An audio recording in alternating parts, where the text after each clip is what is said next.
Hi guys, welcome back to this Money Control live stream. You're watching Opening Bell with me, Nandita Khemka. Tuesday morning and the signals aren't looking all that great. If you look at the GIFT Nifty, it is hinting at a 60 to 70 point downtick at open. Even if you look at the broader global market picture, Asian markets are fairly mixed. We have weak consumer spending data coming out of China that has largely disappointed. And if you look at Wall Street, mixed cues. On one hand, you had Nasdaq hitting fresh highs.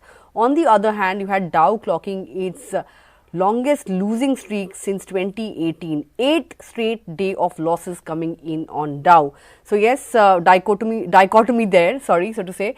But mixed cues, and looks like we are in for another day of negative start. Of course, the kind of up move or blockbuster moves we saw on Friday, have fizzled out for now.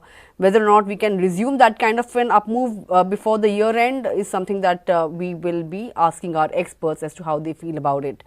But of course, lots to watch out for over the next 40 minutes or so. We'll be getting you a market voice as to how to navigate this leg of volatility. We will be also touching base with a technical expert and understanding the setup for today, as well as some of the stocks that are in focus and how they are poised on the charts.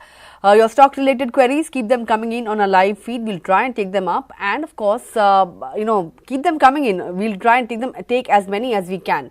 But of course, let's take a look at the top headlines at this hour before we move any further. Well, Nasdaq rallies to a record high, the S&P 500 gains, but the Dow corrects for the 8th straight session, logging its longest losing streak since 2018. Asian markets trade mixed following mixed cues from Wall Street and weak consumer spending data from China. The GIFT Nifty is hinting at a lower start for our markets.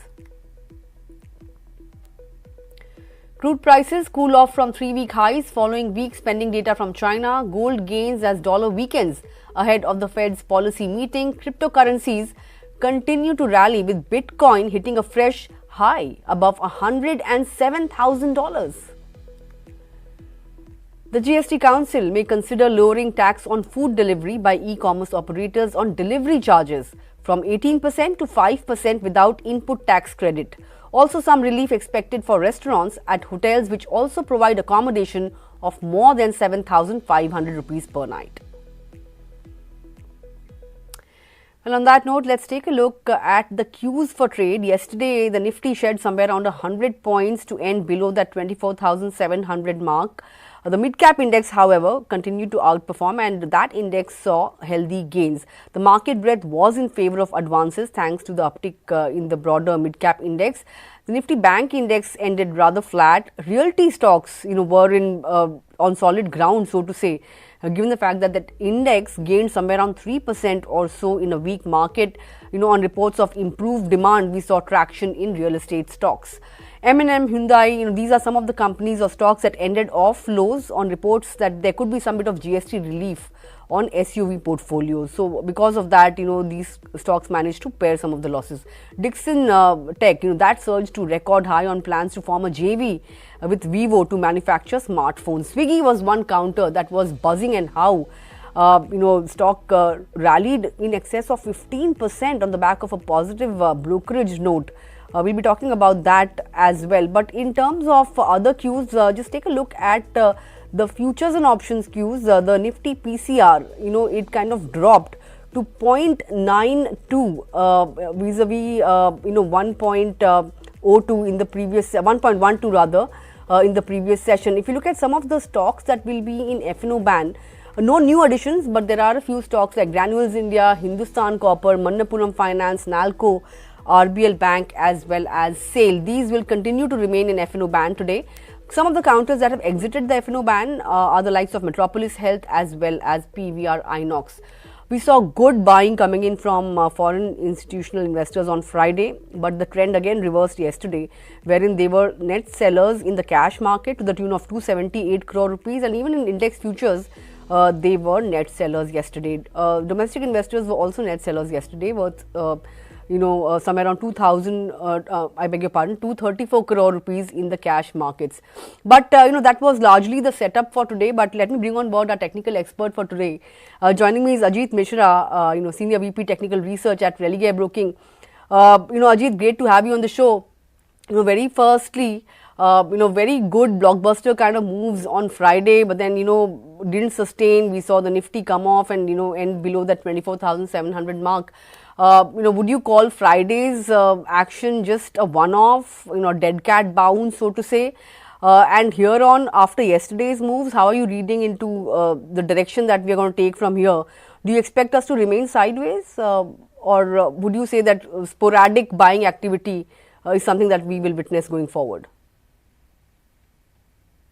Yeah, good morning, Nandita. So, yes, see, Friday's move was strong, but it was more of a roller coaster, right? Because initially we breached the critical supports as well, but we've ended the day on a strong note. And yesterday, the start of the week was not on a strong note in continuation to what we saw on Friday. So it was a subdued session.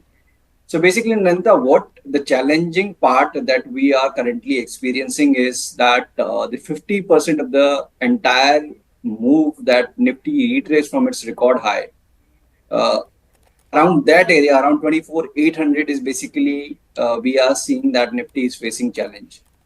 So once we cross this barrier, then definitely we are eyeing 25,100 to 25,200 in the near future. But at the same time, though we are seeing consolidation, the tone is still positive. Why? Because the two key sectors, banking and IT, they are still holding strong. So we may see further consolidation. We have an impending event in the US markets, the policy meet. So that may result in further consolidation. And as you have shared about the US market, especially the key benchmark indices, Dow Jones Industrial Average also witnessing some profit taking before the event. We feel that in a day or two, we will see another attempt of index crossing this 24,800 mark. But in the interim, 24,500, 350, that's a strong support zone. So any dip, if we get around closer to that area, definitely should be considered as a buying opportunity in the index. But having said that, the broader markets and on a sectoral front, we are getting enough opportunities on the stock specific front. So in case if you wish to avoid any trade in index until we see the clarity or a breakout of 2400, 24,800, one can definitely look to go long in sectors and themes like IT, banking, and realty. These are top three sectors basically where we are seeing consistent strength. Okay, IT, banking and realty, these are the top three sectors where you could find some opportunities. But since you mentioned banking, yesterday we flattened out, right, on the Nifty Bank index. But I want to draw your attention to HDFC Bank. This stock will be in focus. I want to just take you through what has really happened. HDFC Bank has received an administrative warning from capital market regulator, of course, SEBI. This is the second warning coming in nearly a week. Over 3-day delay in disclosing the resignation of Arvind Kapil, who is the head of mortgage business, in March this year. Now, the warning letter wraps the lender over violation of clauses of SEBI's listing regulations. However, the bank added that the administrative warning has no financial or operational impact. The board of HDFC Bank had approved the appointment of Sumant Rampal as group head mortgage business with immediate effect back in March this year in place of Arvind Kapil, and it was communicated via a stock exchange release. Arvind Kapil had served as HDFC Bank's group head overseeing the mortgage banking business with a book size of 7.5 lakh crore rupees, where he is responsible for managing the entire home loans portfolio, loans against property, the LAP portfolio, HDFC Sales Private Limited, etc. Now, Kapil joined Poonawalla FinCorp as the managing director and CEO for a period of 5 years effective June 24, 2024. Earlier this month, SEBI had issued an administrative warning to HDFC Bank alleging non-compliances with certain merchant banking rules. So, second time it is getting a warning from SEBI. Given the fact that HDFC Bank had just started taking off and had hit fresh 52-week highs as well in the recent past, coming close to 1900 levels as well. Any indication as to whether or not it could see some bit of a cool off from these levels, given the fact that there is some bit of negative news flow around the counter. But even though the company has said it will not have any impact on its financial on the financial side. Do you envisage a cool off? What are the charts suggesting after the recent run up? So Nanta, almost like 5-6 trading sessions, we are seeing that the stock has been trading in a very tight range around record highs. So as of now, we are not seeing any sign of liquidation or any kind of exhaustion in the charts. In fact, the stock has been comfortably trading above short-term averages. So until we break 1820 mark, one should not get carried away with any kind of negative news until we see some actual price damage. So if you are sitting on a long position, 1820 is something that you should maintain as a strict stop loss. And probably after 6-7 days of consolidation, like what we've shared about the banking and IT being the key sectors, and within the banking, ICICI Bank and HDFC, they are the top two performers. We believe that there is a possibility that we may see further recovery or the stock inching towards 2000 plus zone in the near future. So with stop at 1820, definitely you should stay put. All right, stay put. That's the call on HDFC Bank. 1820, a crucial level to watch out for on the downside. But quite a few QIPs are open, right? A case in point is Mankind Pharma. Money Control was the first one to report about this QIP yesterday, and it is confirmed now. 3,000 crore QIP has been launched by Mankind Pharma. The floor price is at 2,616 rupees per share. The company is planning to raise funds to the tune of 13,630 crore rupees for its Bharat Serums buyout. Deal size is of course approximately 14,000 crore rupees. Of this, 4,000 crores would come from the company side, 3,000 would be via this QIP, and 7,000 crore would be for from some kind of a loan. Looking at the charts of Mankind Pharma, it has given healthy returns, right, in the last 1 month as well. Has been fairly buoyant, 6% kind of an up move, but there is still some time away for its 52-week high. Looking at the long-term charts, would you expect this kind of an up move to extend? Because it's a 40% kind of an up move if you look at the YTD chart as well. Some more upside before topping out on this stock? So certainly yes, cause the post the listing, the move was very gradual in the stock, and off late we started seeing some decent traction coming in with volumes. So in fact, if you'll see the last 4-5 months of trading, we have not done much on Mankind after this strong surge from 1800 mark to 2800 mark. It's a more of a consolidation that we are already in, and 2500 is a very strong base now for this entire move. In fact, it's currently holding above its short-term averages very strongly. So I feel that until we break and close below 2500 mark decisively, this overall positive tone is likely to sustain. So if you are holding long position, definitely you should stay put with 2500 as a stop loss. And in fact, if you get any opportunity due to this event around 2600 mark, you can definitely look to go long also. All right, that's the view on Mankind. But on that note, first ticks coming in, we have the opening bell, and markets have opened up on a subdued note. As was being expected, it's an 85-point cut on the index below that 24,600 mark. So after Friday's blockbuster moves, we are cooling off. It was almost a 300-point up move from, in fact, 600-point swing on Friday, and we ended higher by 300 points. But yesterday, of course, 100 points out of that was shaved off, and today as well, we are seeing weakness continue. So 24,580 is where the index is at. A 300-point cut on the Sensex, and the mid-cap index as well is trading in the red. But we'll have to see whether or not there could be some bit of strength coming in, and could there be some kind of reversal, especially where the mid cap index is concerned, because the mid cap index and the broad end of the markets have been outperforming the benchmarks. That's the trend that has emerged in this leg of the correction. So we'll have to wait and watch for that. Let's see which are the sectors that are taking the lead this morning. In terms of moves, Bank Nifty was in the red, 100-point cut there. It's at 53,470 or thereabouts. Aside of that, most of the sectors are trading with the negative bias. You see the auto pack that's down 0.4%. Talk about the realty pack as well. Just want to see what that's doing. It's extremely flat at the current juncture. No real trend emerging. So we'll have to wait it out and see for a bit, and and then see where some of these sectors move.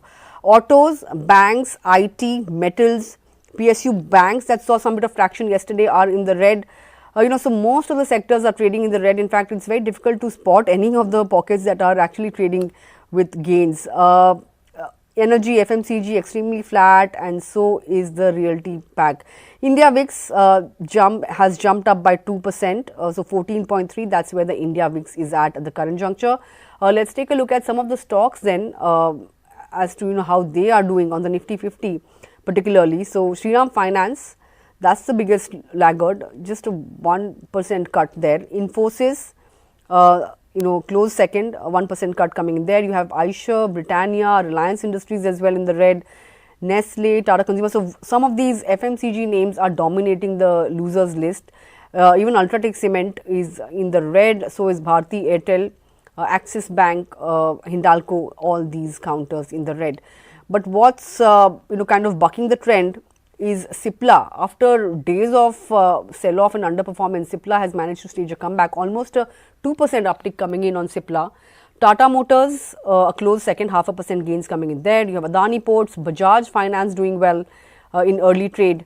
ICICI Bank was doing well, but now it has slipped into the red. And as we speak, the mid-cap index has managed to edge back into the green, extremely flat, but of course, it has managed to reverse course, and from a negative open, it has come back into the positive zone. So all in all, weakish start, which was already factored in, 24,580, that's where we are at. Ajit, looking at the open, any stocks that you would like to recommend for the next couple of sessions? Yeah, so in fact, amid all this consolidation that we are seeing in the index, we feel that sectors and themes which are outperforming consistently should be in the focus. So one stock which we like is Coromandel. The stock has been trading closer to its record high. We have seen a fresh breakout from a tight consolidation range.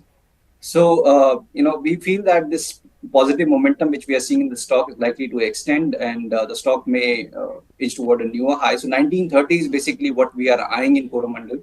So one can look to go long around current area with 1770 as a stop. Another stock which is low beta in nature, Power Grid, wherein we have seen sharp recovery of late after a very tight range consolidation around the major moving averages. So here also we feel that in case if the markets correct further or witness further consolidation, the tone is likely to remain on the positive side. Plus we have multiple supports also to look at. So 346 is something that one can maintain as a target for Power Grid with stop at 331. All right, those were all the stock recommendations coming in from Ajit. But Ajit, one stock that I'll talk to you about is Vedanta. The stock is in news. The company has approved its fourth interim dividend for FY25, 8.5 rupees per share. The stock isn't really reacting to it, but it has seen a fairly good run up in the last 1 month. It has gained somewhere around 15% or thereabouts. Do you think it's more of a sell on rise kind of scenario for Vedanta? So in fact, Nandita is among the best performing name within the metal basket. And like what I always say that, if the sector is not performing, but if we are seeing any sign of recovery or a bounce, stick with the top performers. So Vedanta, yes, after this recent surge towards record highs is witnessing some consolidation. And it might slip further lower in case if it breaks this recent low around 505, 506.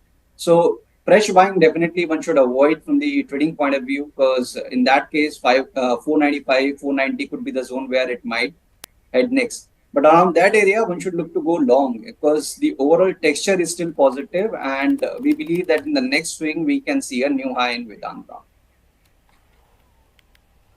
Okay, that's the view, more upside left on the charts of Vedanta. But one stock that's in focus, we don't really speak about it very often, Gravita India. The QIP has opened up, floor price has been set at a little over 2200 rupees per share. The issue size is at 750 crore rupees with an upside option, that's according to sources. And indicative price is at 2096 rupees per share, which is at a 6% discount to its yesterday's close price rather. and the indicative price is at a 5% discount to the SEBI floor price. The equity dilution will be of somewhere around 5.2%, and there will be a lock-in period of 90 days for the company and 30 days for the promoter and promoter group. The company is raising funds for debt repayment, working capital needs, as well as general corporate purposes. The stock is up somewhere around 5% or so.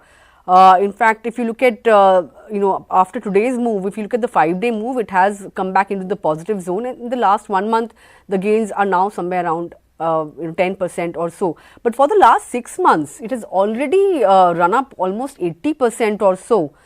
Would you expect a dash at those 2700 levels, which also happens to be the 52-week high for the stock anytime soon? So yes, Nanda, this stock has been an extraordinary performer, since the breakout in the year of 2021, after spending almost 10 years in a prolonged consolidation range. And since then, we have seen no stopping, and the stock has been maintaining the positive tone. In fact, the momentum has been intact on the long-term time frame, which is very difficult to maintain. So what it means is that we usually see time-wise correction in the stock, not price-wise.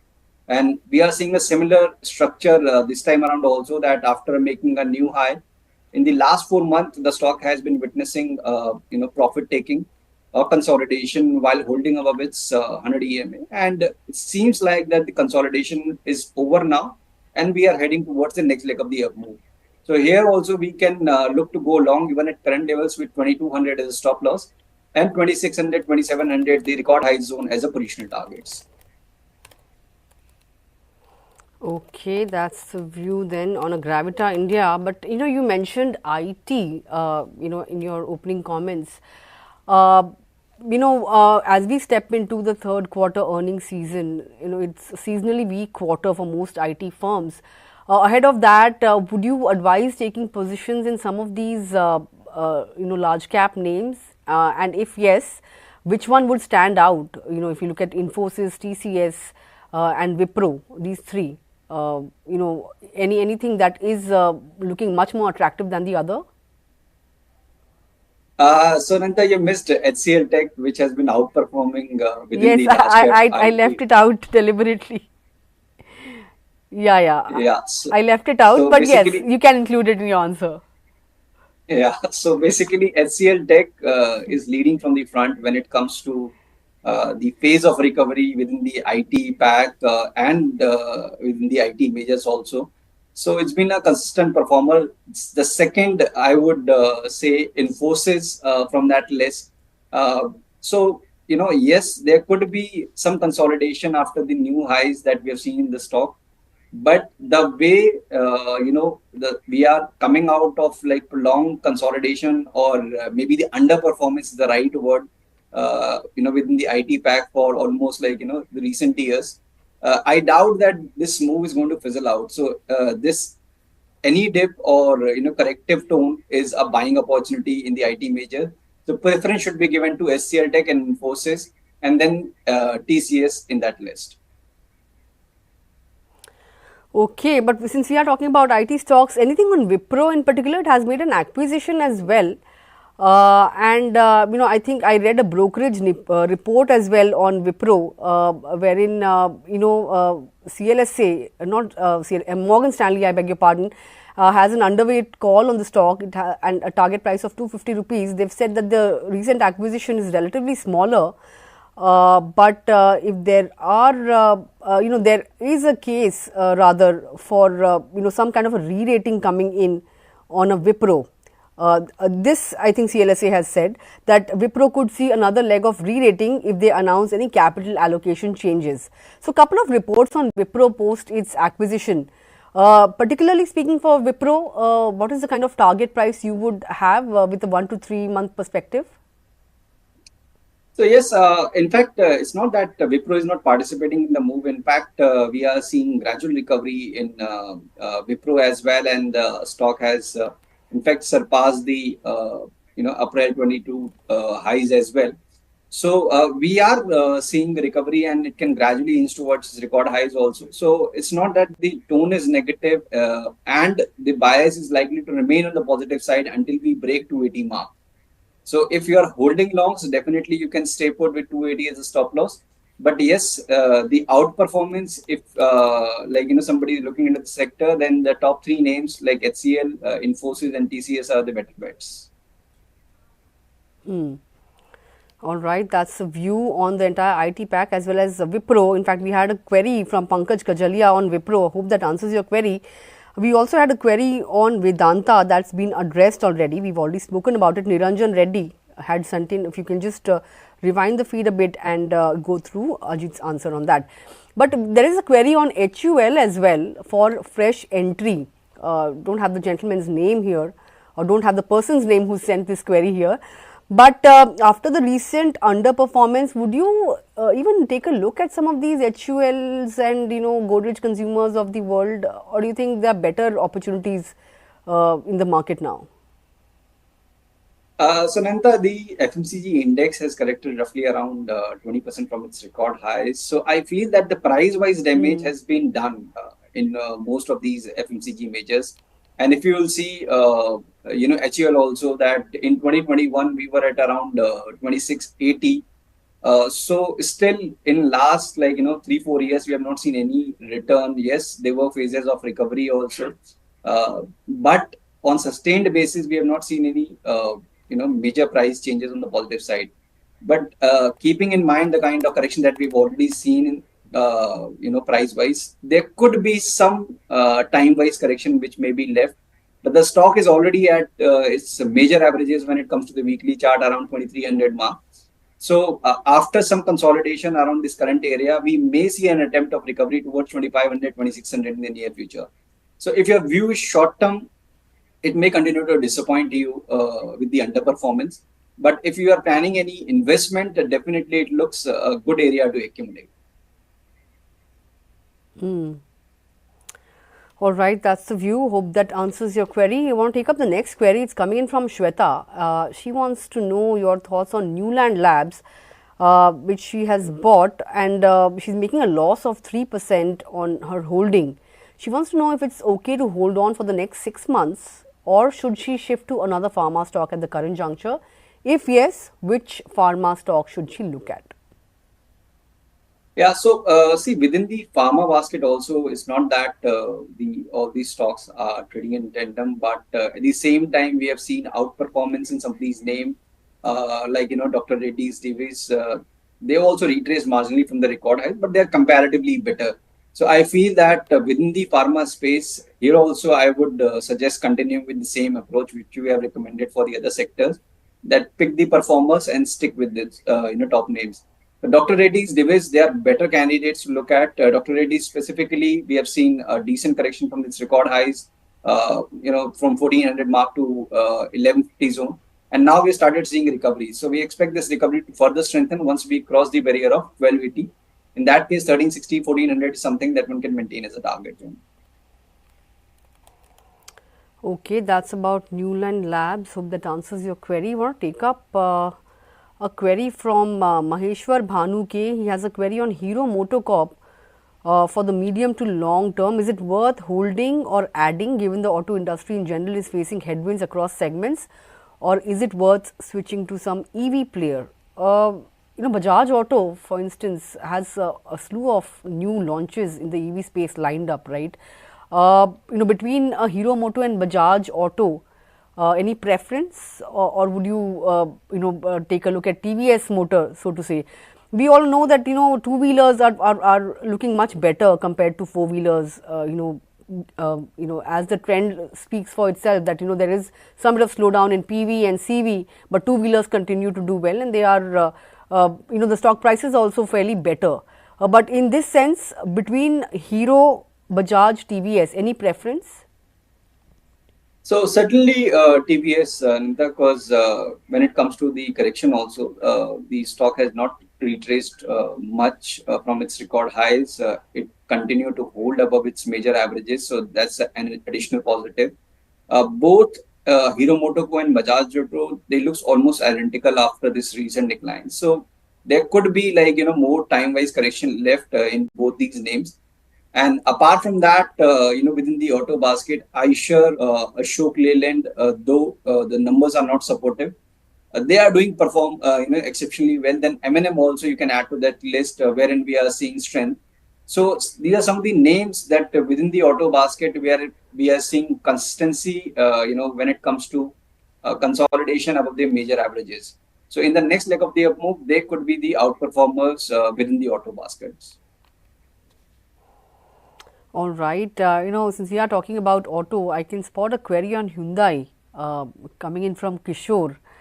Wants to know if more should be added at current levels, or should he completely switch to something else. But there are reports of some bit of GST relief for SUV portfolios, right, and which is why we saw Hyundai stage a good comeback from yesterday's lows. Today, just want to know what the shares are doing. But what are your thoughts? It's a recent listing, but given the stock movements, any suggestions? So yes, we have limited data, and the recent move is not very encouraging, considering that the stock made a high around 1940 in the recent swing, and then again we have switched toward the 1760 mark. Currently, we are struggling below the short-term averages based on the available information. So this sideways tone might continue, and for any recovery, we need to cross and sustain above 1840 mark. So if the view is short term, you may stay put with stop loss at 1780. But if you are planning any fresh trade, then like the stock that we have discussed, TVS, M&M, iShares, Ashok Leyland, they are the better candidates to look at. Okay, that's a view then on Hyundai, but I had spotted a query on Heritage Foods on our feed. What are your thoughts on where the chart is headed now? Heritage Foods flat at the current juncture, sideways over the last 5 sessions, and no big moves if you see the last 1 month. But given the fact that it has given negative returns in the last 6 months, looks like it was trying to attempt at a recovery. Any thoughts on this chart? So, after this exceptional move that the stock experienced, in the May and, June month, almost a vertical move from 300 to 700. And after that, there was a phase of tight range consolidation, which ended up with breakdown. So now the stock has been trying to hold its major averages, long-term averages around 480 area. So indications are mixed. So in case if we fail to hold 480 mark, then yes, this decline may extend further. So that should be a strict stop loss if we are holding any trading position. And in case if it recovers and crosses 525, then this recovery may further gain strength and the stock might inch toward 560, 580 area. So broadly, 480 to 520 is something that you should keep a close eye on. Either side break is going to trigger the next directional move. All right, that's the view on Heritage Foods. But with that, we've come to the end of the query segment. If you couldn't take up your query, don't worry. Keep them coming in tomorrow. We'll try and get them addressed. But Ajit, with that, would like to thank you for taking out time and joining in this morning and sharing your thoughts with us. Always a pleasure, and I look forward to interacting with you again before the year end at least once. Surely, Nandita. I look forward to interaction.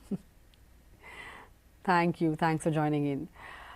Just want to see what the markets are doing before moving on to our next guest. We are where we started out, 80 points down on the Nifty, but the mid-cap index has managed to edge back into the green, and 0.3% kind of gains coming in there. So yes, all in all, there are pockets that aren't doing all that well. Banking being one of them. 53,300 is where it's at. 200 points being shaved off from the Nifty Bank index. But on that note, let's bring on board our fundamental guest for today. Joining me is Raj Vyas, who's Vice President Research at Teji Mandi. Great to have you on the show, Raj. Firstly, we've retraced quite a bit from, after the correction that we saw after hitting fresh highs. Yeah. But we are stuck in a sideways range. So would you expect this time-wise kind of correction to linger on, till there are some big cues like the budget? Or would you say that we could gain traction once the Fed meet is out of the way and, once we start the new year? If you see, the markets fell around 10-12% from its peak where they have made in on 26th of September. So post that, the market has fallen drastically because of the various reasons: FI selling, higher valuations, and the corporate earnings not coming out as expected. then we have seen some bounce back as well in the markets lately. So what has happened right now is that we are since we are moving into the final leg of 2024, so we see some muted institutional this delivery buying from both FIs and DIs. So maybe because of this reason, the market could be a bit of in a consolidation phase or in a sideways movement. And once everyone is back from the holiday, maybe from I guess second week of January, we may see some attraction back into the markets that will lead to further rally post the budget as well. Because we see this time's budget will be more important because that will lay out the path for the government that what they will likely to do for the next 5 years. Because the last budget, what we have shown was the budget that came in the month of July, right? So already the 6 months Hmm. were passed of their calendar year, so they could not deliver that was expected from the people.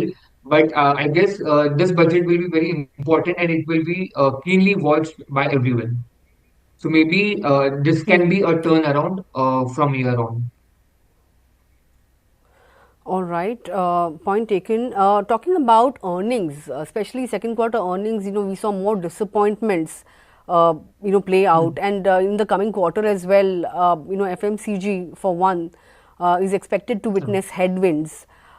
IT, although it didn't really manage to, beat expectations, but some of the companies were at par with what was being expected.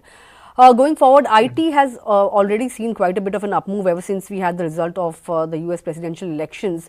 And Yeah. Q3 or second half is seasonally weak, for IT companies. But given the fact that there Right. are expectations of a pickup in the BFSI segment, and CLSA's report, I was reading it in the morning. They've said that TCS, Infosys, Wipro, these are some of the companies in their quarterly preview. They have showed confidence in improving client sentiments. And TCS Correct. also is Correct. expecting tech budgets to expand in 2025. Given that, Yeah. given all the moving pieces, would IT be a play for the next year? And for particularly for Q3, what are your expectations? Yeah. So you rightly put out. I have also read the same report in the morning itself that they are like they are positive on the client wins for the current quarter. And if you remember, on this show itself, I guess last time or last to last time when we were there, so I discussed IT sector as a main theme going forward as well because 7 out of the 8 times post the US elections, IT sector has actually outperformed the benchmark indices. So we see because last whole year it was a sum of a decent kind of a returns for the sector as a whole. And we also had a few like we talked to some of the managements as well, which sounded positive. Like they are winning key deal wins, and the BFSI, which was the main headwind for the IT sector as a whole, they are now finding it positive. And post Trump coming into power, they are confident of achieving more client orders as well, and they are hopeful that the sector will outperform going ahead. So we are positive on the sector, and I guess for 2025 as a whole, we can see IT performing well. And All in fact, right, if you that's the view see on in IT. the What last about? quarter as well, yeah. If you see in Q2 as well, Sure, sure, go ahead. some of the large IT players have, in fact, they have increased their guidance as well, which gives us more confidence that Hmm. they are themselves confident that that the sector is optimistic and it will perform well going ahead. Right, point taken. Also the fact that FMCG companies are, facing slowdown on the urban consumption front, urban demand front. Hmm. Would you expect a couple of more quarters of weakness for traditional FMCG names, the likes of HUL? Do you think there could be more pressure for these companies going ahead? Uh, we expect the same because the raw material, the cost which we are seeing currently that are that are higher. And even if the companies tend to increase their prices, the consumption demand in the rural sector, which is the largest part that cater to the FMCG sector, it's not performing well currently as compared to the previous on a YY basis or in the previous historical trends.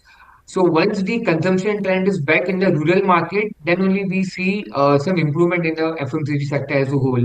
If you see currently, it is not doing much. It will consolidate, and we expect the sector as a whole to perform sideways only. We have to see how the turnaround happens, because till we get the clarity from the rural consumption demand, if it tends to improve, then only the sector we feel it will improve going ahead. Till the rural market is not improving, we see muted growth coming in from the FMCG sector. All right, muted growth from FMCG. How are you reading into the dichotomy, between the data that has come out for auto sector? On one hand, we Yeah. had Vahan data which said that festive demand had picked up, festive sales have picked up for automakers. Then we had the FADA report, FADA data rather, which suggested slowing down in passenger vehicle and commercial vehicle demand. How are you reading into this dichotomy, and which is the segment that you would kind of lean towards now, the two wheeler or the four wheeler pack? So both have the different perspective in terms of consumption buying. So if you see two wheeler, the trend was more like two wheeler trend was more into action, that we have seen post COVID as well. People preferring two wheelers more compared to the passenger vehicles, because it has a lesser space, and the parking which we are seeing currently is not that much like as people are buying it.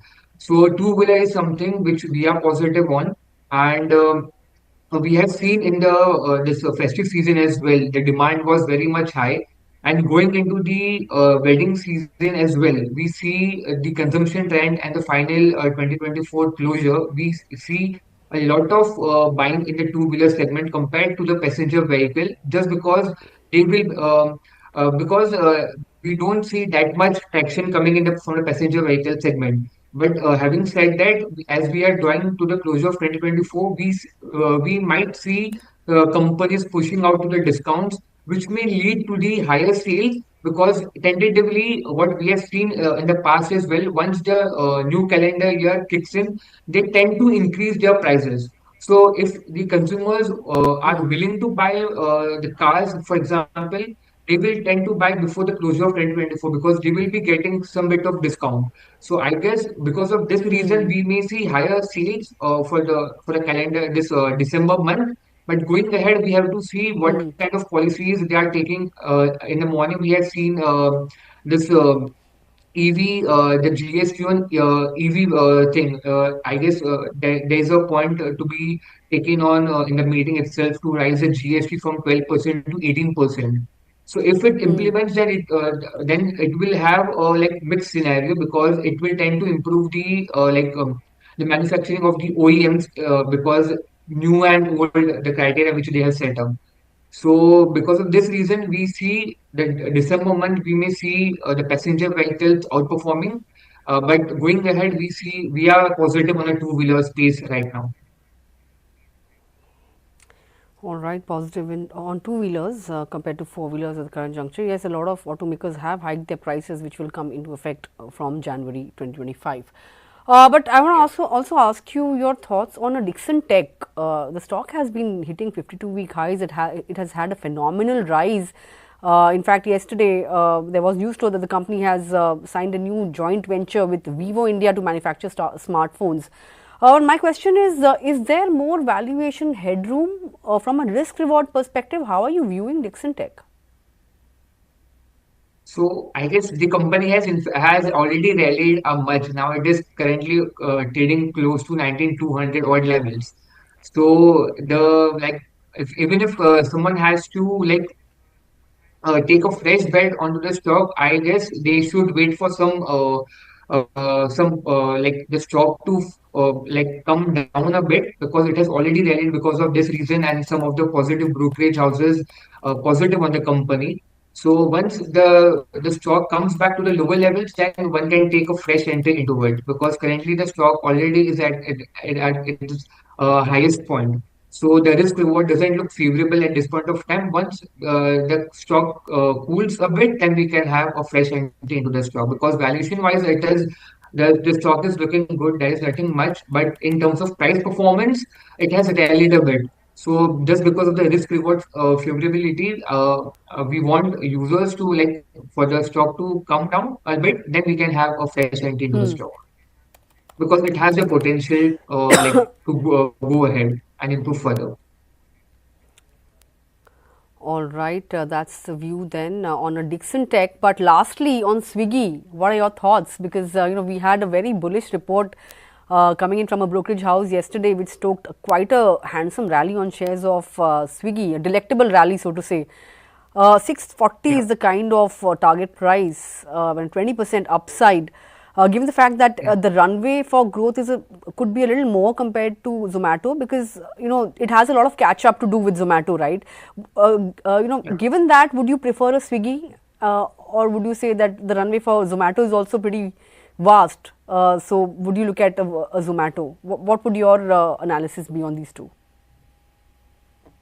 So, like to keep on point, we have not invested in Swiggy currently, but we are very positive on this space because it is something that is catching up pace, and people are what we are seeing currently is people are preferring Swiggy and Zomato to order food, like to order groceries as well. And what we feel is they are not hampering the local kirana shops because they are also much involved in delivering the products as well.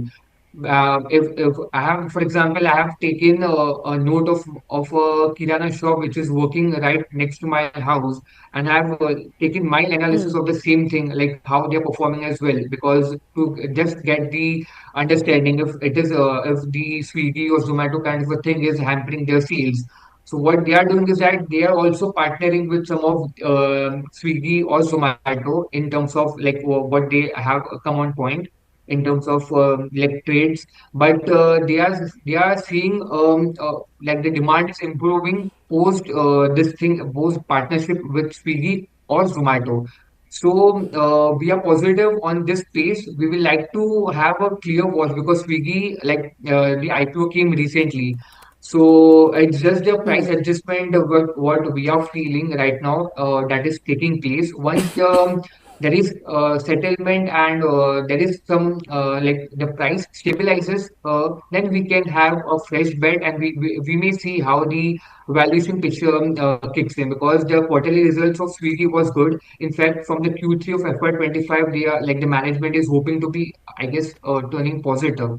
So that is really good because but Hmm. it's a long way ahead. We have to see how the next quarter looks for Swiggy. Then only we see how we can have like to have that stock in our portfolio or not. But currently, the space looks positive according to us, and we are having a close watch on it. Sure, quick commerce, of course, that's where the action is, with Yeah, Zepto also, coming out with its IPO sometime next year, sometime soon next year, so to say. But it was a pleasure chatting with you, Raj. On that note, I would like to leave it here, but I look forward to, discussing more stocks with you in the coming future. Hopefully, we will touch base thanks. once Thanks again for before the having me year on the ends. show. Thank you. Thanks a lot.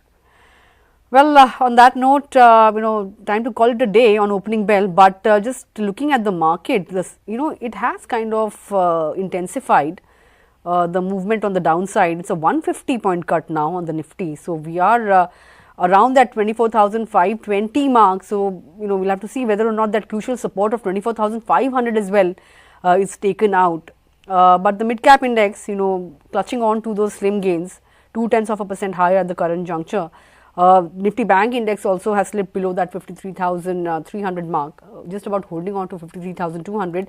But two sectors that continue to witness traction today are, I think, the realty pack, that is, trading with gains of close to 1% or so. The media basket is also doing particularly well. Yesterday as well, the media pack was doing well. Today, I think I was just looking at the charts of PVR Inox. That's up and about. 4% gains there. The Nifty Media Index is up 2%. Realty closed second, over a percent or so. But aside of that, all the other sectors are trading in the red, and I think the Nifty Bank Index is taking the lead when it comes to the losses. But yes, we continue to see consolidation. Let's see how things really pan out as we progress throughout the day. We will be back with closing bell at 3:30 p.m. So don't forget to tune in for that. But for now, it's a goodbye from me. Have a great day, and keep watching this space, and keep logged on to moneycontrol.com for all your other news and updates.